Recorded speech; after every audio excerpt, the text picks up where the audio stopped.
Video দেখতে দেখতে ধাঁধার উত্তরগুলি কমেন্ট বক্সে দিও। স্কুলের প্রথম দিনই একটি শিশুকে ক্লাসরুমে মৃত অবস্থায় পাওয়া গেল। ওই শিশু হত্যার তদন্তের জন্য গোয়েন্দা মেহুলকে স্কুলে ডাকা হয়েছিল। গোয়েন্দা মেহুল তদন্ত শুরু করলেন এবং স্কুলের 4 জন শিক্ষক শিক্ষিকাকে সন্দেহ করলেন এবং তাদের এক এক করে জিজ্ঞাসাবাদ শুরু করলেন। প্রথমে হিসাব রক্ষককে জিজ্ঞেস করতে তিনি বললেন, আজ প্রথম দিন, তাই আমি ফ্রিজ অঙ্ক করতে ব্যস্ত ছিলাম। গণিতের শিক্ষককে জিজ্ঞাসা করতে তিনি বললেন, আমি মিড টার্ম পরীক্ষার কাগজপত্রগুলি চেক করছিলাম। এরপর বিজ্ঞানের শিক্ষিকাকে জিজ্ঞাসা করতে তিনি বললেন, আমি অন্য ক্লাসে পড়াচ্ছিলাম, তাই ওখানেই ব্যস্ত ছিলাম।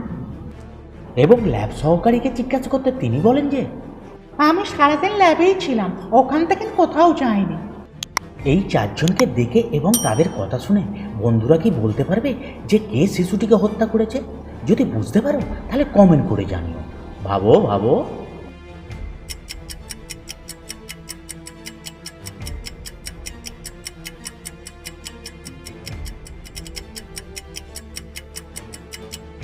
গণিতের শিক্ষকটি বলেছিল যে তিনি মিড টার্ম পরীক্ষার কাগজপত্রগুলি চেক করছিলেন, কিন্তু আজ তো স্কুলের প্রথম দিন, তাহলে কিভাবে তিনি পরীক্ষার কাগজপত্র চেক করছিলেন? তার মানে তিনি মেহুলকে দেখে ভয় পেয়ে গেছেন, আর ভয় পেয়ে মিথ্যে বলে ফেলেছেন তিনি শিশুটিকে হত্যা করেছেন। কাইলির স্বামী তাকে রান্নাঘরে মৃত অবস্থায় দেখতে পেলেন। তিনি দেরি না করে সঙ্গে সঙ্গে গোয়েন্দা মেহুলকে কল করে ডাকলেন।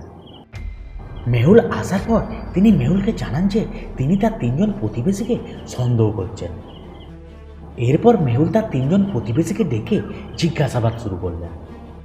প্রথমজন সারাকে জিজ্ঞাসা করতে তিনি বলেন, কাইলি তো আজ সকালে আমার কাছে দুধ চাইতে এসেছিলেন, তবে আমার কাছে অতিরিক্ত দুধ ছিল না, তাই আমি তাকে সাহায্য করতে পারিনি। এর থেকে বেশি আমি কিছু জানি না। দ্বিতীয়জন টমকে জিজ্ঞাসা করতে তিনি বলেন, আমি তো ঘুমাচ্ছিলাম, সবেমাত্র ঘুম থেকে নড়লাম, আমি কিছুই জানি না। এবং সর্বশেষ কিমকে জিজ্ঞাসা করতে তিনি বললেন, আমি আজ কাইলির বাড়িতে গিয়েছিলাম, কিন্তু তিনি ব্যস্ত ছিলেন, তাই আমি তার সাথে দেখা করতে পারিনি। তারপর আমি চলে এসেছি। এই 3 জনকে দেখে এবং তাদের কথা শুনে বন্ধুরা কি বলতে পারবে যে কে কাইলিকে হত্যা করেছে? বুঝতে পারলে কমেন্ট করে জানিও। ভাবো ভাবো।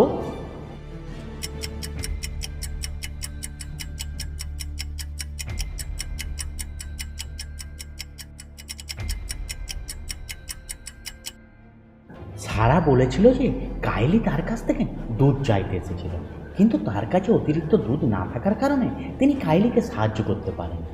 কিন্তু এখানে দেখা যাচ্ছে যে কাইলির ঘরে 2 প্যাকেট দুধ রয়েছে, আর কাইলির ঘরে যখন দুধ রয়েছে সে কেন সারার কাছে দুধ চাইতে যাবে? তার মানে সারা মিথ্যে কথা বলছে। আর মিথ্যে কথা তখনই কেউ বলে যখন কোনো সত্যিকে ঢাকতে হয় এবং কোনো অপরাধ করে থাকে। তার মানে এটা বোঝা যাচ্ছে যে কাইলিকে সারাই হত্যা করেছে। ভিডিওটিকে দেখার জন্য প্রত্যেক ভিউয়ারকে অশেষ ধন্যবাদ। আশা করি তোমরা আমার পাশে থাকবে। যদি এই ভিডিওটি তোমাদের ভালো লেগে থাকে এবং এই ধরনের আরও মজার মজার ডিটেকটিভ ধাঁধার ভিডিও দেখার জন্য দয়া করে ভিডিওটাকে একটি লাইক করে চ্যানেলটিকে সাবস্ক্রাইব করবে এবং পাশে থাকা ঘন্টাটি বাজিয়ে দিও, তাহলে সবার আগে ভিডিওর নোটিফিকেশান তোমার কাছে পৌঁছাবে।